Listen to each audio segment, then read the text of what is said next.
Good afternoon, my name's Scott McDougall. I'm here to show you my 1979 Jeep J20. I'm here at Overland Expo East, here with my wife Kim McDougall, and I'm pretty excited about showing you my truck.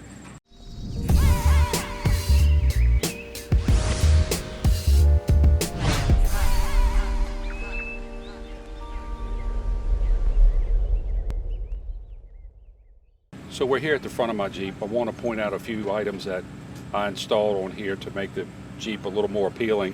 You'll notice the BJ's off-road custom fabricated bumper. BJ's was a huge vendor for myself in this build. You'll notice the recovery points, the KC lights, but really the focal point is this Warren 8274 winch. It's a 1977 year model, but the special part of it all is it was actually sold across a Jeep parts counter back in the day. The grill is out of a 1958 that I had re-chromed. Obviously this is reproduction badging.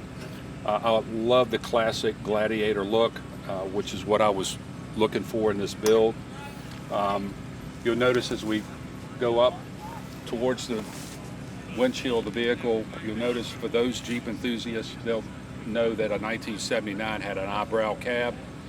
This is actually a 1984 cab, but it is a 79 by VIN number, so all you Jeep enthusiasts, you'll know that.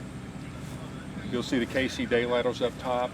I really enjoy the classic look of those, along with a CB antenna and a ham radio. We can move around the side. You guys will notice the 35-inch tall tires. I really felt like that was just a great medium-sized tire that fits the profile of the truck.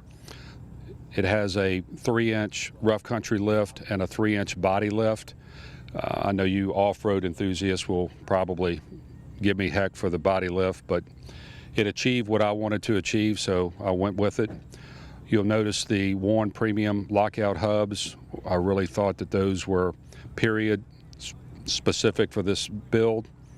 I really liked the looks of those. As you pan down the side, you'll notice again BJ's Off-Road in Washington fabricated the rock sliders and side steps. It also helps when you're accessing the rooftop tent and gives the truck a clean look on the side. So you'll notice the rooftop tent's mounted on a bed rack, and finding a bed rack for a 79 Jeep J20 is somewhat difficult. Luckily enough, I was able to find a universal mount to be able to mount the rooftop tent along with the high lift jack and the shovel. It gives it a real clean appearance on the side. As we move to the rear of the truck, you'll notice again another shout out to BJ's Off-Road for the custom fabricated rear bumper with the recovery points. You'll notice I added the diamond plate that also covers up the 3-inch body lift, gives it a cleaner appearance and kind of finishes it off nicely. We're going to move around to the interior of the cab and I'll show you guys what it looks like inside. As we move into the interior of the truck, you'll notice we did the seats in a brown leather with orange accent stitching. Really pulls out the orange color of the truck really nice.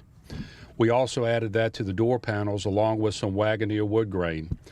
And that really finishes off the truck nice. And as you guys that are doing rebuilds, you understand when it takes 2 trucks, 6 years to do it, it's a labor of love. And while it's not perfect, it's mine. The truck is powered by a GM 5.3 Vortec with a 4L60 overdrive transmission, and it definitely performs well on the highway and definitely gives us more gas mileage than the old AMC 360. I hope you guys have enjoyed the walk around, and thank you for your time.